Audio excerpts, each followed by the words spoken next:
معظم علی رضوان حسین سفیان احمد محمد فیصل رؤوف علیات خان عمران حسین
الحمد للہ رب العالمین والصلاة والسلام علی حبیبہ محمد وآلہ وصحبہ اجمعین اعوذ باللہ من الشیطان الرجیم بسم اللہ الرحمن الرحیم وَأَنِحْكُمْ بَيْنَهُمْ بِمَا أَنزَلَ اللَّهُ وَلَا تَتَّبِعْ أَهْوَاءَهُمْ وَاحْذَرْهُمْ مَنْ يَفْتِنُوكَ عَنْ بَعْضِ مَا أَنزَلَ اللَّهُ إِلَيْكَ فَإِن تَوَلَّوْا فَاعْلَمْ أَنَّمَا يُرِيدُ اللَّهُ أَن يُصِيبَهُم بِبَعْضِ ذُنُوبِهِمْ إِنَّ كَثِيرًا مِّنَ النَّاسِ لَفَاسِقُونَ أَفَحُكْمَ الْجَاهِلِيَّةِ يَبْغُونَ وَمَنْ أَحْسَنُ مِنَ اللَّهِ حُكْمًا لِقَوْمٍ يُوقِنُونَ اللهم سبحانك لا علم لنا إلا ما علمتنا إنك أنت العليم الحكيم مولاي صل وسلم دائما ابدا على حبیبک خیر الخلق کلہم۔ سابقہ آیہ مبارک میں وہ بات چل رہی تھی کہ جب یہود اپنے بعض جھگڑوں کا فیصلہ نبی کریم صلی اللہ علیہ وآلہ وسلم سے کروانے کے لیے آئے، اس میں ان کا خلوص نیت شامل نہیں تھا، تو پہلے تو یہ جواب دیا گیا کہ یہ خود ان کے پاس آسمانی کتاب ہے، اس کے مطابق فیصلہ کیوں نہیں کرتے۔ انہوں نے یہ سمجھا ہے کہ ہم اس فیصلے سے بچ جائیں گے اور باتوں میں لگا کر چکنی چپڑی باتیں کر کے شہادتیں جھوٹی دے کر شاید ہم آپ صلی اللہ علیہ وسلم سے اپنے حق میں فیصلہ لے لیں گے۔ تو اللہ کریم نے یہ دونوں جواب دیے۔ پہلا تو یہ دیا کہ ان کی اپنی کتاب منگوائی جائے، اور دوسری بات یہ ہے کہ اگر آپ فیصلہ کریں یا نہ کریں آپ کو اختیار ہے، اور اگر کریں تو ایک ہی راستہ ہے، اَنِحْكُمْ بَيْنَهُمْ بِمَا أَنزَلَ اللَّهُ، ان کے درمیان اس طرح فیصلہ کیجئے جس طرح کے قوانین و ضوابط اللہ کریم نے نازل فرمائے۔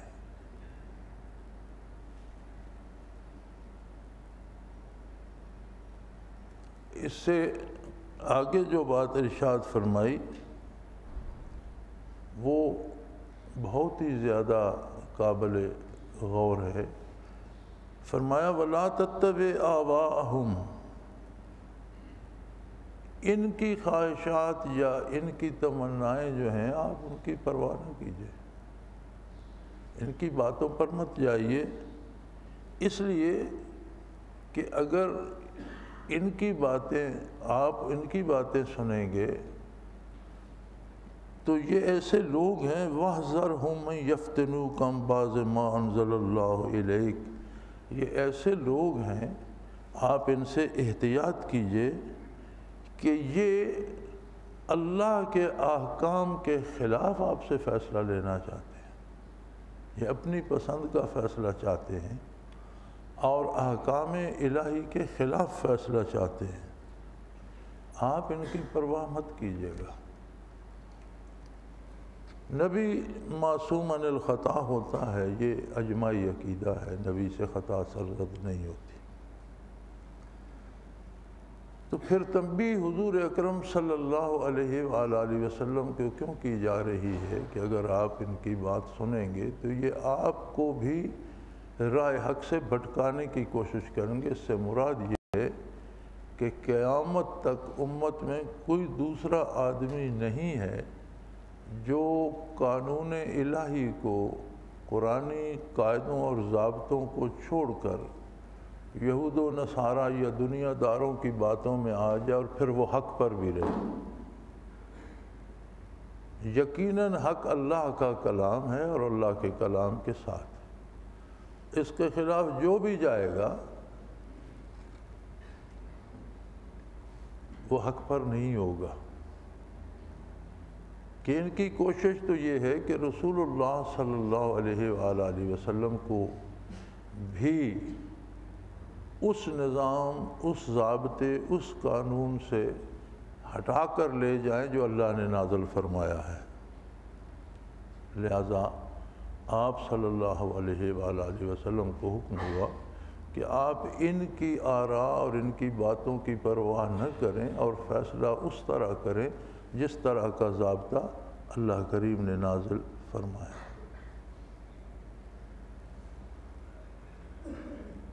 ہم اپنے موجودہ حالات کے تناظر میں اگر اس بات پہ غور کریں تو آج ہمارا ملک اور بحیثیت قوم ہم انتہائی ابتری کا شکار ہیں۔ قتل و غارت گری کا کوئی اندازہ نہیں کہ دن میں کتنے لوگ کہاں کہاں قتل ہو جاتے ہیں۔ کوئی اخبار اٹھا لیں، کسی وقت خبرنامہ ٹی وی کا آن کر لیں، سوائے قتل و غارت اور تباہی کے کچھ سنائی نہیں پڑتا۔ اور مزے کی بات یہ ہے کہ کوئی اسے پوچھنے والا بھی نہیں، یہ سب کیوں ہو رہا ہے؟ اس کی بنیاد یہ ہے کہ یہ ملک بر صغیر جسے کہتے ہیں، یہ 7 صدیوں تک مسلمان بادشاہوں کے زیر نگیں رہا۔ ان میں اچھے بھی تھے اور ایسے بھی تھے جو عقیدے اور کردار کے اعتبار سے اچھے نہیں تھے۔ عجیب بات یہ ہے کہ انگریز نے جو تاریخ مرتب کرائی اس میں جتنے نیک مسلمان بادشاہ تھے ان کو بڑا ظالم بتایا گیا، اور جو بے دین اور عیاش تھے ان کو بڑا امن پسند بتایا گیا۔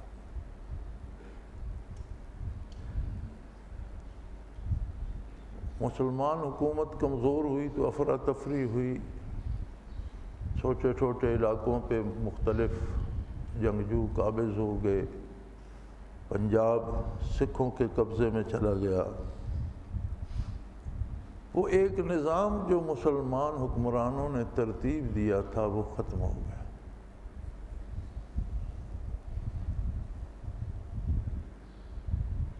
مسلمانوں نے جو نظام ترتیب دیا تھا اسے آج بھی اگر مورخ کی نظر سے پڑھیں تو اس میں ہر شہری کو شہری حقوق حاصل تھے،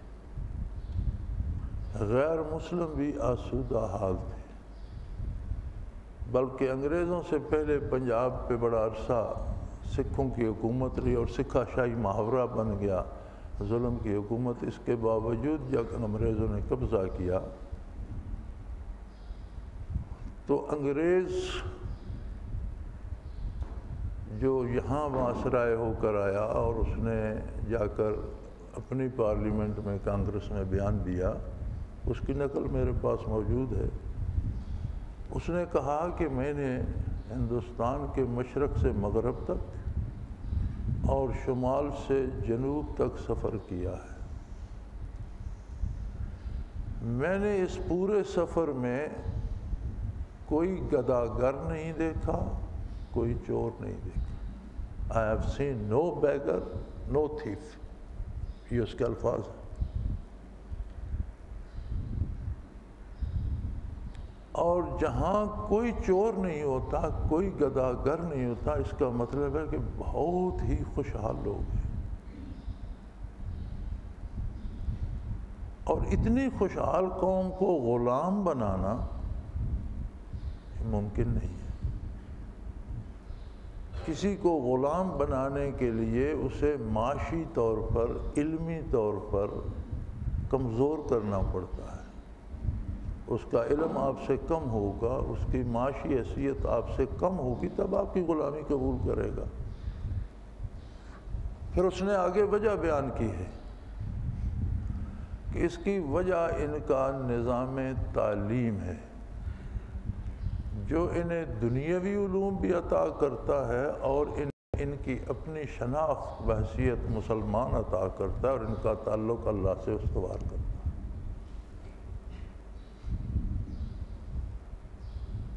پھر اس نے تجویز دی ہے کہ انہیں کیسے غلام رکھا جا سکتا ہے۔ اس نے کہا انہیں غلام رکھنے کے لیے ان کی بیک بون، کمر کی ہڈی توڑنا ہوگی، اور وہ ان کا نظام تعلیم ہے۔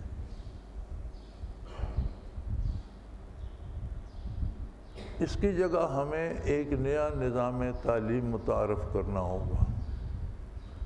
یہ ساری تفصیل اس کے بیان میں موجود ہے۔ ایسا نظام تعلیم جو ان کی روایات کی تذلیل کرے اور ہماری عادات کو اعلیٰ کر کے بتائے۔ یہ اپنے مسلمان ہونے پر شرمندگی محسوس کریں اور ہماری عادات کو اپنانا باعث فخر محسوس کریں۔ کیا نظام تعلیم تھا ایسا جس نے اس ملک کے شہریوں کو اتنی فارغ بالی دے دی؟ نہ صرف مسلمان بلکہ ہر شہری خوشحال تھا۔ وہ تھیں جامعات۔ مسلمانوں کے 700 سالہ عہد حکومت میں جامعات تھیں، جس کی خانہ پوری اب ہم ہر اس مسجد پہ لکھ کے کر لیتے ہیں جہاں جمعہ پڑھا جاتا ہے، جامع فلاں جامع فلاں۔ جامع کا مقصد ہوتا ہے جہاں دنیا کے سارے علوم پڑھائے جائیں۔ انگریزی ترجمہ اس کا یونیورسٹی، جسے عربی میں، اردو میں جامع کہا جاتا ہے، اس کا انگریزی ترجمہ ہے یونیورسٹی۔ یونیورسٹی کا مطلب ہوتا ہے کہ دنیا کا ہر موضوع زیر بحث ہے۔ یونیورس عالم کو کہتے ہیں، روئے زمین کی آبادی کو۔ یونیورسٹی ہوتی ہے کہ روئے زمین پہ جس قدر علوم ہیں وہ ایک جگہ سکھائے جاتے ہوں، پڑھائے جاتے ہوں۔ تو مسلمان حکمرانوں نے جامعات بنائی۔ ان کا بڑا عجیب نظام تھا۔ مسلمان حکمرانوں نے جاگیریں عطا کی، ان کے بورڈ بنائے۔ ان جاگیروں سے جو آمدن آتی تھی اس سے یونیورسٹی کی اور جامع کی عمارت بھی بنتی تھی، اساتذہ کو تنخواہیں ملتی تھیں، طلباء کو رہائش ملتی تھی، کھانا ملتا تھا، کتابیں ملتی تھیں، کپڑے ملتے تھے، اور عام آدمی کے بچے سے لے کر بادشاہ کے بیٹے تک وہیں پڑھتے تھے۔ انہی جامعات سے ڈاکٹر آتے تھے، طبیب آتے تھے، جرنیل نکلتے تھے وہیں سے بن کر، وہیں سے سائنسدان بن کر نکلتے تھے، وہیں سے مورخ بن کر نکلتے تھے، وہیں سے جغرافیہ دان بن کر نکلتے تھے، وہیں سے حساب کے ماہر نکلتے تھے۔ ہر شعبہ زندگی کے ماہرین انہی جامعات کی پیداوار تھی۔ لیکن اس کے ساتھ وہ مسلمانوں کو ان کا ذاتی تشخص بھی بتاتی تھی کہ تم کون ہو، کس قوم سے ہو، تمہارا کس عقیدے سے تعلق ہے، تمہاری حقیقت کیا ہے اور تمہیں کیا کرنا ہے۔ اس کا توڑ انگریز نے یہ کیا کہ نظام تعلیم بدل کے اپنی پسند کا لگایا۔ پھر جب نظام تعلیم بدلا تو اس کے ساتھ انہوں نے معاشی نظام بدل دیا اور اس سے سودی نظام میں تبدیل کر دیا۔ اس کے ساتھ انہوں نے عدالتی نظام بنانا شروع کیا جو بہت دیر تک بنتا رہا۔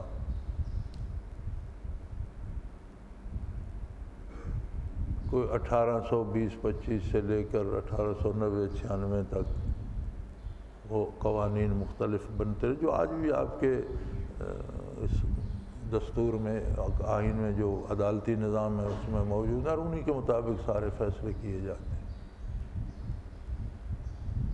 اسی طرح انہوں نے حکومت کرنے کا ایک نظام بنایا اور اس میں مختلف لوگوں کو مختلف اختیارات بانٹے، فوج بنائی اور اس کے قواعد و ضوابط بنائے۔ سارا کچھ جو تھا اس کی بنیاد اس پر تھی کہ برِ صغیر کے لوگ غلام ہیں، انگریز آقا ہے، غلام محنت کریں گے، مشقت کریں گے، مزدوری کریں گے، اس پر جو پھل آئے گا اس پر غلاموں کا حق نہیں ہے، پھل مالک کو جائے گا، آقا کو جائے گا۔ یہ اس کی مرضی کہ انہیں زندہ رہنے کے لیے اس میں سے کتنا دے دیتا ہے اور باقی کتنا وہ لے جاتا ہے۔ چنانچہ اس انداز سے 1 صدی تک انگریز نے حکومت کی۔ پھر ہم آزاد ہو گئے۔ ہماری آزادی بھی عجیب ہے، ہم آزاد تو ہو گئے لیکن جس طرح کوئی طوطے کو ہلا لیتا ہے، اس کے پر نوچ دیتا ہے، اسے پنجرے میں رکھتا ہے۔ آپ نے دیکھا اسٹیشنوں پہ اڈوں پہ بیٹھے ہوتے ہیں فال نکالنے والے، وہ پنجرہ کھول دیتے ہیں، طوطا باہر نکلتا ہے، کاغذ اٹھا کے اسے پکڑاتا ہے، پھر ٹہلتا ہے وہ خود ہی پنجرے میں چلا جاتا ہے۔ وہ اتنا عادی ہو چکا ہوتا ہے پنجرے کا کہ خود کو باہر غیر محفوظ سمجھتا ہے، واپس پنجرے میں چلا جاتا ہے۔ ہم نے آزادی کسی قیمت پر نہیں لی، غریبوں کو مروایا، غریبوں کی نقل مکانی ہوئی، لوگ مارے گئے، لیکن انگریز کے ساتھ لڑ کر ہم نے نہیں لی کہ ہم غلامی سے تھک چکے ہیں اور ہم مقابلے میں کھڑے ہو گئے۔ اس کا نتیجہ یہ ہے کہ آج تک ہم اس پنجرے میں گھسنے کو ترجیح دیتے ہیں کہ جو مغرب کر رہا ہے ویسا ہی ہم بھی کریں، وہ پنجرہ ہم پر رہے۔ اگر باہر نکلیں بھی تو چہل قدمی کر کے پھر پنجرے میں ہی چلے جاتے۔ پھر اس کے بعد اہل وطن اقتدار میں آ گئے۔ بڑی سادہ سی بات ہے، 2 + 2 کی طرح سمجھ میں آنے والی۔ اہل وطن جب اقتدار میں آئے تو انہوں نے کہا یہ تو بڑے مزے کی جگہ ہے، انگریز کی جگہ ہم آ گئے اور باقی سارا ملک ہمارا غلام ہے، محنت یہ کریں گے، عیش ہم کریں گے۔ چنانچہ وہی انگریزی نظام ہم پر آج تک مسلط ہے۔ تعلیمی نظام بھی وہی ہے، کوئی تبدیلی ہم نے نہیں کی۔ عدلیہ کا نظام بھی وہی ہے، معاشی نظام بھی وہی ہے، سیاسی نظام بڑے ہماری دینی سیاسی جماعتیں بھی جمہوریت کا شور کرتی ہیں اور دوسرے سیاستدان بھی۔ جمہوریت ہے کیا؟ ظہور اسلام سے پہلے کبھی کسی نے جمہوریت کا نام سنا تھا؟ جمہوریت اسلام نے دی۔ جمہوریت کا مطلب یہ ہوتا ہے کہ جس شعبے کی بات ہو رہی ہے اس شعبے کے جو لوگ ہیں ان کی اکثریت جو رائے دے وہ جمہور کی رائے ہوتی ہے۔ یہ کون سی جمہوریت ہے جو 61 برسوں میں گنتی کے چند خاندانوں کو اقتدار میں لے آتی ہے، باقی سب کو غلامی پہ مجبور کر دیتی ہے؟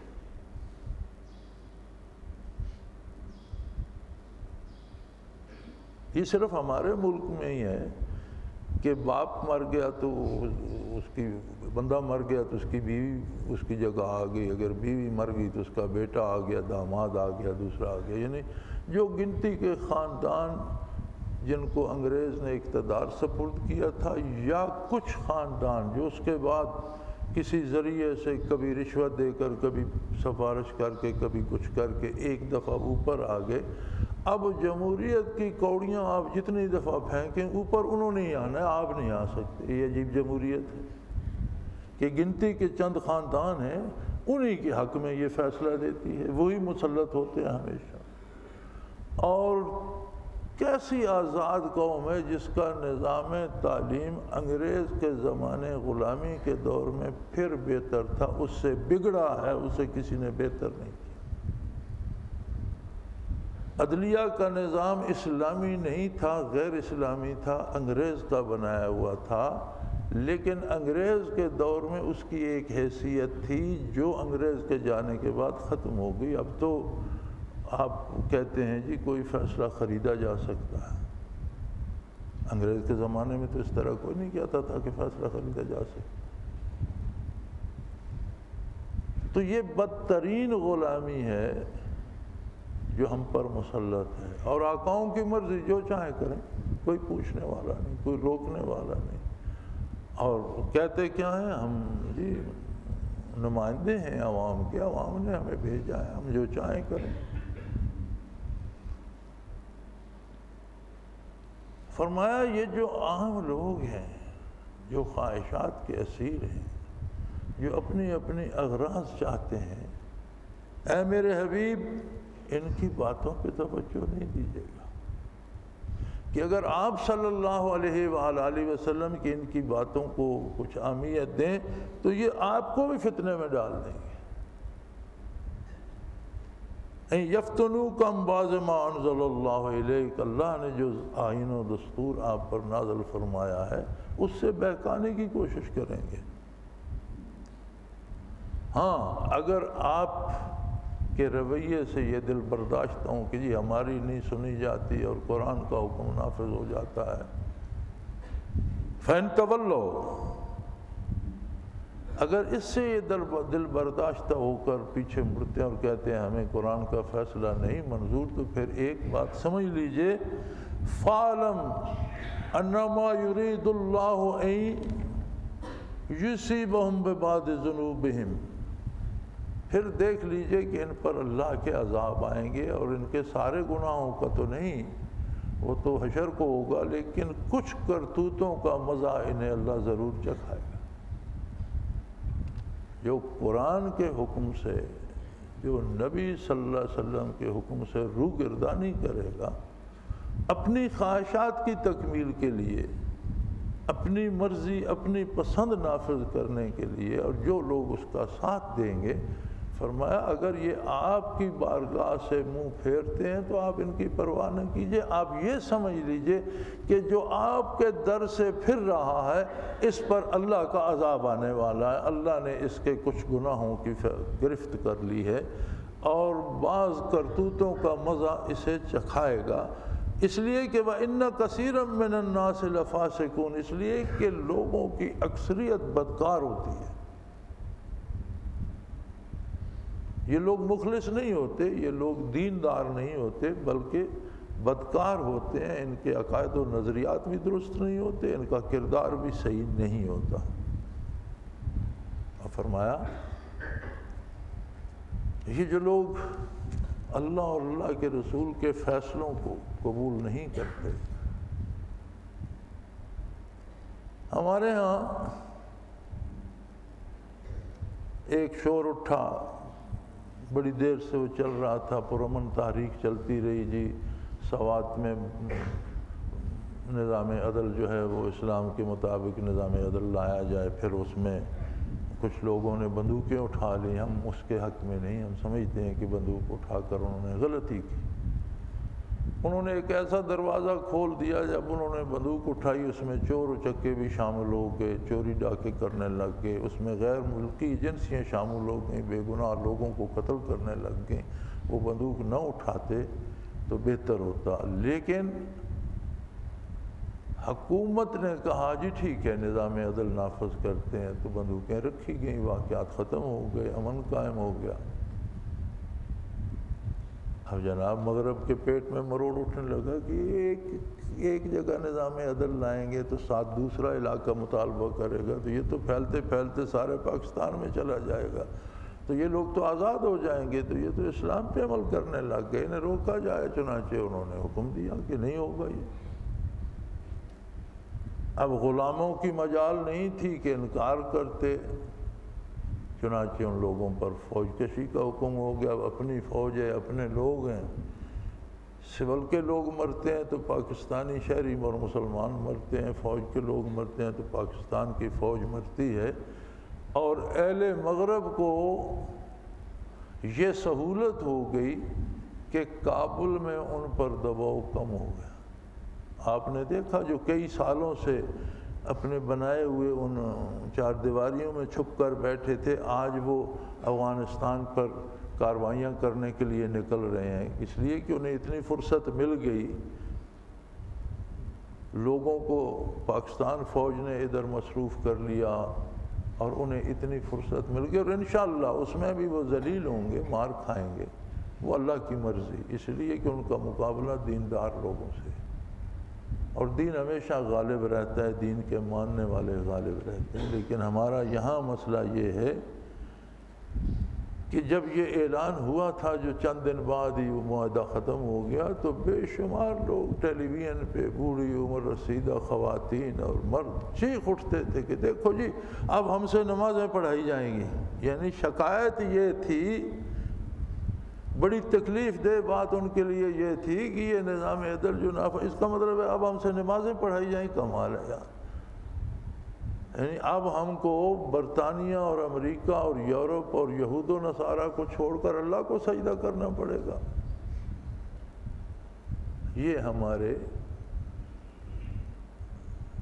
آزاد خیال اور حکمران طبقے کے جو لوگ ہیں ان کی یہ سوچ ہے۔ اللہ کریم نے بالکل یہی بات کہی ہے، فرمایا افحکم الجاہلیت یبغون، یہ جو لوگ اللہ کے نظام کو نہیں ماننا چاہتے، رسول اللہ کی بات کو صلی اللہ علیہ وآلہ وسلم نہیں ماننا چاہتے، کیا یہ بعثت آقا نامدار حضور کی تشریف آوری سے پہلے جو ایام جاہلیت میں ظالمانہ طرز حیات رائج تھا یہ وہ چاہتے ہیں؟ اس کا مطلب ہے کہ دو میں سے ایک بات ہوگی، یا اسلام اللہ کا قانون، اللہ کے نبی کا ارشاد نافذ ہوگا، اگر اس سے کوئی روگردانی کرے گا تو اس طرح کا ظلم کا نظام آئے گا جو اسلام سے پہلے تھا، اور اگر وہ نظام آئے گا تو وہ ہمارے بعض اعمال کی سزا کے طور پر ہوگا جو ہم آج بھگت رہے ہیں۔ پھر اس میں چیخنے کی کیا بات ہے؟ شکایت کس سے کریں؟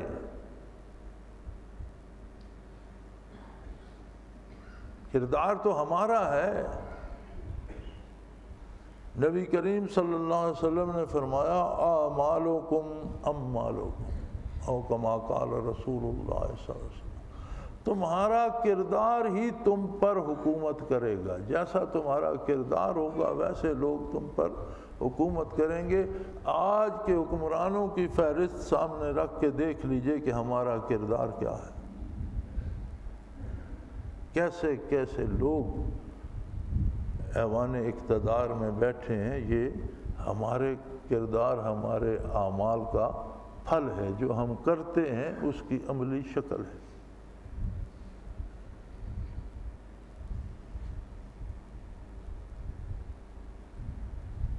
حجاج بن یوسف گورنر بنا، سخت آدمی تھا، بے شمار لوگ اس نے تحقیق کرا دیے، ذرا جس سے اختلاف ہوتا تھا قتل کرا دیتا تھا۔ اس کے ہاتھوں بعض بہت اچھے لوگ بھی شہید ہوئے۔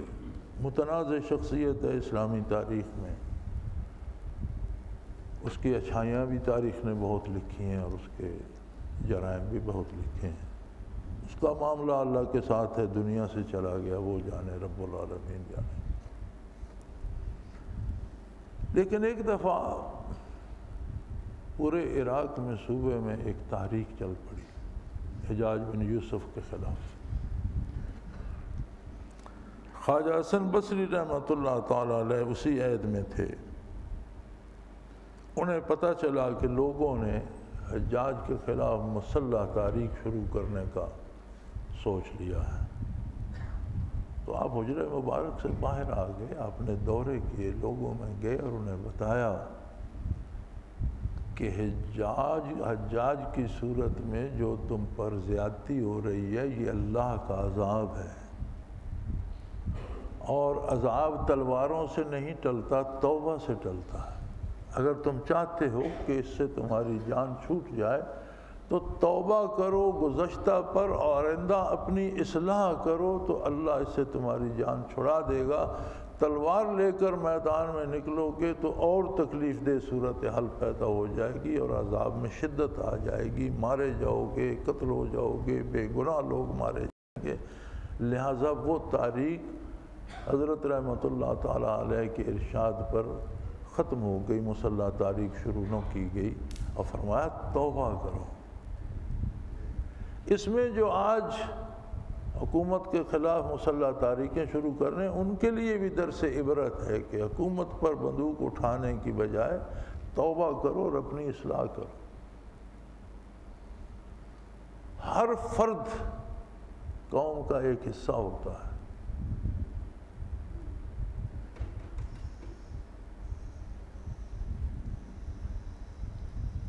اور ہر فرد کے کردار کا ایک اثر ہوتا ہے پوری قوم پر۔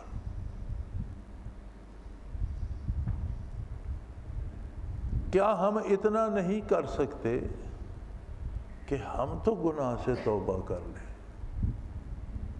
اور آئندہ اپنی عملی زندگی قرآن و سنت کے مطابق کر لیں؟ اگرچہ ہمارے ملک میں کوئی قانون قرآن و سنت کا نہیں، لیکن یہ اللہ کا احسان ہے کہ قرآن و سنت پر عمل کرنے سے کوئی روکتا بھی نہیں۔ یہ تو اللہ کا احسان ہے نا کہ کوئی شخص قرآن و سنت کے مطابق اپنی زندگی، کوئی سودی نظام ہے سارا، لیکن جو سود نہ لینا چاہے اسے مجبور تو نہیں کیا جاتا کہ ضرور لو۔ کوئی حرام نہ کھانا چاہے تو اسے مجبور تو کوئی نہیں کرتا، کوئی غیر شرعی کام نہ کرنا چاہے تو اسے کوئی مجبور تو نہیں کرتا، یہ بھی اللہ کا احسان ہے۔ تو ہم میں سے ہر فرد کو یہ چاہیے کہ جو گزر چکا اس پہ اللہ سے مغفرت چاہیں، توبہ کریں۔ توبہ کا مطلب ہوتا ہے ایک عہد کہ جو کوتاہیاں میں کرتا تھا وہ میں نے چھوڑ دیں اور آئندہ وہ نہیں کروں گا، اللہ و اللہ کے نبی کی اطاعت کروں، پورے خلوص سے پھر اس پر عمل کی کوشش کرے۔ توبہ کا مفہوم یہ ہوتا ہے۔ تو آج کی اس جسے کبھی دہشت گردی کہا جاتا ہے، کبھی عسکریت پسندی کہا جاتا ہے، کبھی حکومت نعرے لگاتی ہے ہم یہ کر دیں گے، کبھی مخالف نعرے لگاتے ہیں یہ کر دیں گے، اس ساری نعرہ بازی سے اگر اللہ ہمیں توبہ کی توفیق دے دے، ہم اپنی اصلاح کر لیں، ہم اپنا کردار درست کر لیں، تو وہ قادر و قیوم ہمارے لیے کچھ اچھے لوگ بھیج دے گا۔ یہ کافرانہ نظام بھی بدل سکتا ہے، یہ کوئی منزل من اللہ نہیں ہے، یہ ہماری کمزوری اور کوتاہی ہے کہ ہم نے اسے گلے لگا رکھا ہے۔ حکمرانوں کو تو اس میں جو مزہ آ رہا ہے وہ آ ہی رہا ہے، وہ تو چاہتے ہیں یہی چلے، لیکن ہم جو غلام اور محکوم ہیں ہمیں بھی اس میں مزہ آنے لگا ہے، ہم بھی ایذا پسند ہو گئے، ہمیں بھی جتنے جوتے پڑتے ہیں اتنی لذت آتی ہے، وہ کہتے ہیں دو چار اور بھی مارو یار، بڑا مزہ آ رہا ہے۔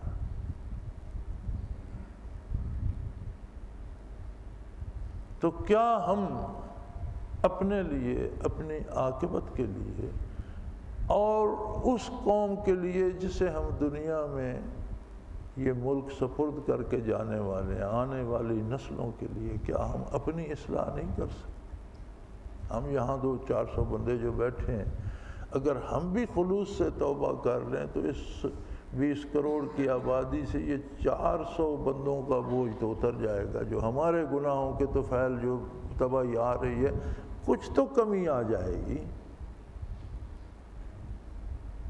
اور اگر ہم بندوق اٹھانے کی بجائے اس کو بڑھائیں، دوسرے لوگوں کو دعوت دیں کہ توبہ کرو، رجوع اللہ کرو، اللہ کا نام لو، اللہ کو یاد کرو، حضور کے احکام کی پیروی کرو، زندگی کو سنت نبوی میں ڈالو، تو ہو سکتا ہے ہم 4 سے 8، 8 سے 16، 16 سے زیادہ ہو سکتا ہے ہم یہ 20 کروڑ بندے کی توبہ کا سبب بن جائیں۔ اور اگر کچھ بھی نہ ہو تو نیکی کی اس کوشش کا اجر تو اللہ کریم عطا فرمائیں گے۔ اور یاد رکھو، جو اپنے آپ کو اتباع سنت میں ڈال لیتا ہے، دنیا پہ آگ بھی برس رہی ہو وہ پرسکون رہتا ہے، اس کے لیے اللہ کریم ایسا ماحول پیدا کر دیتے ہیں۔ جس طرح ابراہیم خلیل اللہ کو آگ میں پھینکا گیا تو اللہ نے آگ کو حکم دے دیا، وَقُلْنَا يَا نَارِ، ہم نے کہا اے آگ کونی بردم و سلامن علی ابراہیم، ٹھنڈی اور سلامتی والی بن جا ابراہیم کے لیے۔ جلاتی رہی ہے ساری عمر، جلاتی رہے گی، لیکن اس ہستی کو تجھے آرام دینا ہے، آسودہ حال رکھنا ہے۔ اکثر حضرات نے لکھا ہے آگ بجھ گئی، لیکن میں یہ سمجھتا ہوں کہ آگ کو بجھنے کا حکم تو نہیں دیا گیا، آگ کو حکم دیا گیا ہے کہ ساری عمر جلاتی رہی ہے، ابراہیم کے لیے پرفضا ہو جا، مزیدار ہو جا، جلتی رہو، تیرا اثر جلانے والا نہ ہو، لوریاں دینے والا ہو، تجھ میں دھوئیں کی بدبو نہ ہو، تجھ سے خوشبوئیں اٹھیں، اور تو مانند باد سحر لوریاں دے میرے نبی کو، تو اسے جلا نہیں سکتی۔ آگ کو حکم دیا جائے، بجھ گئی تو عمل کون کرے گا؟ قُلْنَا يَا نَارِ، حکم دیا جا رہا ہے اے آگ، براہ راست آگ کو حکم دیا جا رہا ہے، کونی بردم و سلامن علی ابراہیم، ٹھنڈی بھی ہو جا اور ابراہیم کے لیے تو ہی سلامتی کا سبب بن جا، زندگی کا سبب بن جا۔ تو وہ قادر ہے، اس نے آگ کو لوریاں دینے پہ لگا دیا اور ٹھنڈا کر دیا، اور اس میں نسیم سحر کی طرح کا اثر پیدا کر دیا۔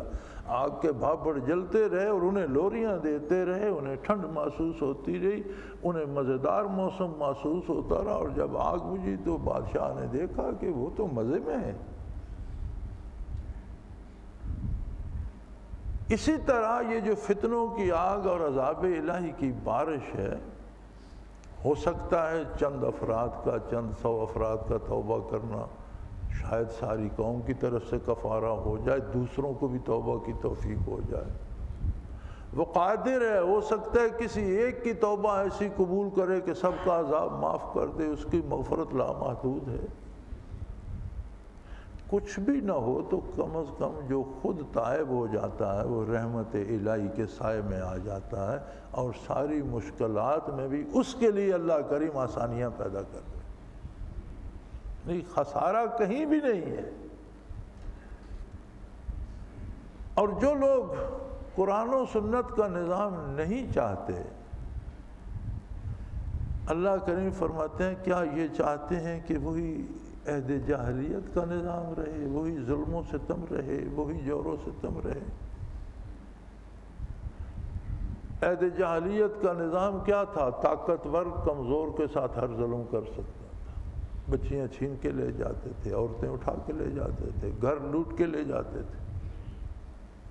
میں وسط ایشیائی کے اقوام کا حال پڑھ رہا تھا تو ایک شخص کے وہ گھر سے باہر کہیں گیا ہوا تھا، بڑی آبادی تھی، قبیلے کا سردار تھا، تو واپس آیا تو باغات وغیرہ تھے وہ بھی اجڑے پڑے تھے، مویشی بھی کوئی لے گیا، بیویاں بھی کوئی لے گیا، بیٹیاں بھی لے گیا، کچھ لوگ مارے گئے، کچھ چھپ چھپ کر بچ گئے۔ تو لٹا پٹا قبیلہ بیٹھا تھا، وہ آیا، بچے کھچے افراد کے ساتھ بیٹھا رو رہا تھا۔ اس کا ایک دوست آ گیا، اس نے پوچھا کیا ہوا، یہ تو ہر چیز برباد پڑی ہے اور تم بیٹھے رو رہے ہو؟ انہوں نے کہا ہمارے ساتھ بڑی زیادتی ہوئی، فلاں قبیلے نے چھاپا مارا، ہماری بچیاں لے گئے، عورتیں لے گئے، مال لے گئے، مویشی لے گئے، پھل اجاڑ گئے، باغ ویران کر گئے۔ تو اس نے کہا اس کا جواب بیٹھ کر رونے سے کیا ہے، تم روتے رہو گے تو یہ سب چیزیں مل جائیں گی۔ اٹھو، اپنے سے کمزور کوئی قبیلہ دیکھو اور اسے جا کے لوٹ کے لے آؤ، اپنی کمی پوری کر لو۔ یہ نظام تھا عہد جاہلیت کا۔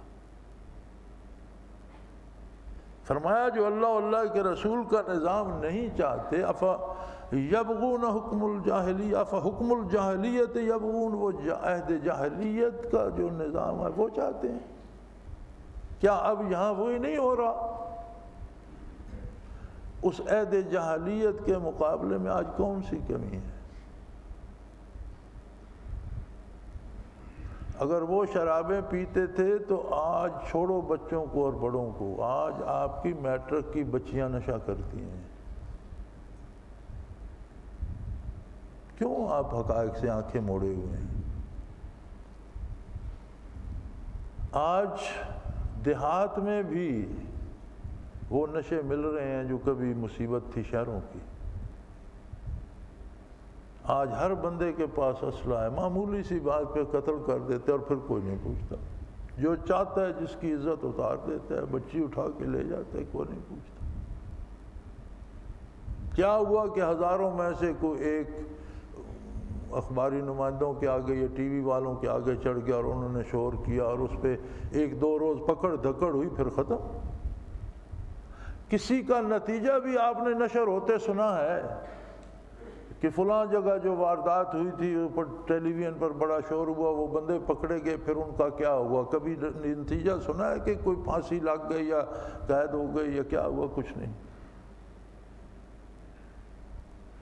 تو کیا ہم لوگ اس سارے حال کے ساتھ راضی رہنا چاہتے ہیں، یا اللہ کریم سے توبہ کر کے رسول اللہ صلی اللہ علیہ وسلم کے دامن رحمت کو تھامنا چاہتے ہیں؟ تو میرا مشورہ یہ ہے کہ ساری قوم کو چاہیے وہ اللہ سے رجوع کرے، اللہ سے توبہ کرے، اللہ سے معافی مانگے، اور اپنے آپ کو اپنے کتنی دیر دنیا میں رہ لے گا کوئی؟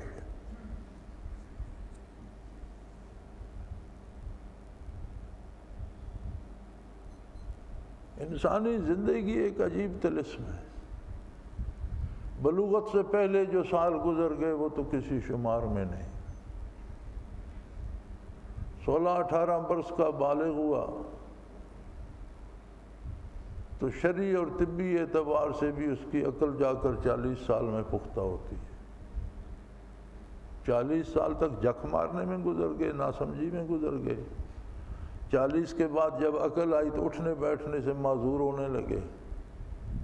50-60 کو پہنچے تو زندگی پر خود ایک بوجھ بن گئے، نہ کھانے کا مزہ رہا، نہ پینے کا، نہ اٹھنے کا، نہ بیٹھنے کا. نہ کوئی بات کرتا ہے، نہ کوئی حال پوچھتا ہے کہ جناب اس اب بوڑھے سے کیا کریں، کون اس کے ساتھ وقت ضائع کرے. تو یہ 5-7-10 سال کا جو درمیان میں عرصہ بنتا ہے، کیا ہم اس کی اصلاح نہیں کر سکتے؟ اللہ کیسا کریم ہے کہ ہم بوڑھے ہو جاتے ہیں، رشتہ دار چھوڑ جاتے ہیں، اولادیں جواب دے دیتی ہیں، کوئی نہیں، گھر سے کوئی نہیں پوچھتا. اللہ فرماتا ہے میرے ساتھ اب بھی صلح کر لو تو میں تمہیں اب بھی اتنا ہی نوازوں گا جتنا تم جوانی میں کرتے تو نواز دیتے. وہ نہیں کہتا کہ آپ بوڑھے ہو کر کیوں آئے ہو.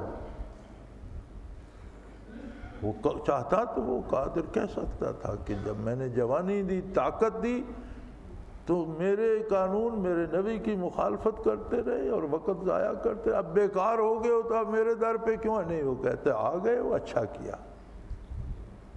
چلو جب آ گئے ہو قبول ہے، اچھا کیا، میں سارے معاف کرتا ہوں، آئندہ میرے نبی کی پیروی کر دو. اب اس سے بڑی کیا بات؟ جن کی کوئی نہیں سننا چاہتا کہ یہ کھپائے گا، وہ انہیں اپنے خادموں سے کہتا ہے کہ دن میں 5 دفعہ آوازیں دو، کہو میرے ساتھ باتیں کرو. تمہاری کوئی نہیں سنتا، چھوڑو سب کو، میں سنتا ہوں.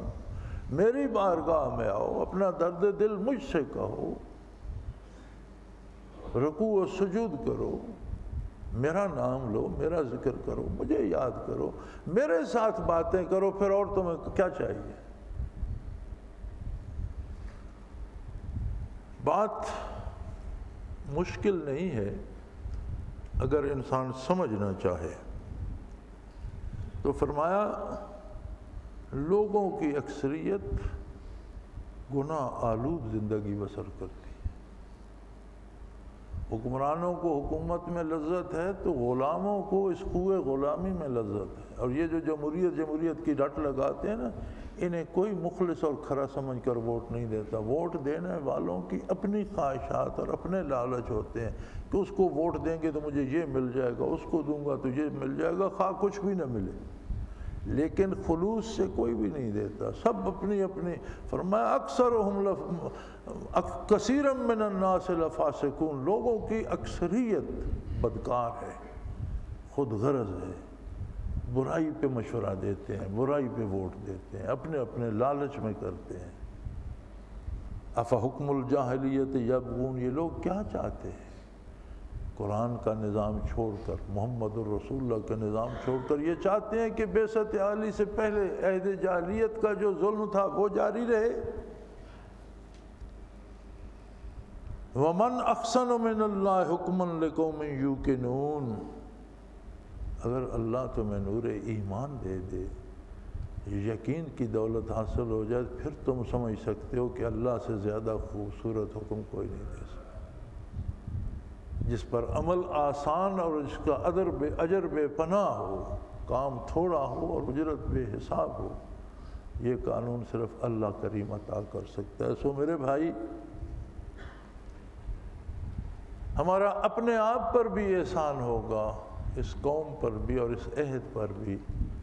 اللہ سے ہم عہد کریں کہ اللہ جو ہو چکا وہ معاف فرما دے، اور آئندہ اپنی پوری کوشش اتباع رسالت کے لیے وقف کر دیں اور حضور کے نقش قدم کو حرز جان بنائیں۔ اللہ ہمیں توفیق دے۔ وآخر دعوانا ان الحمد للہ رب العالمین۔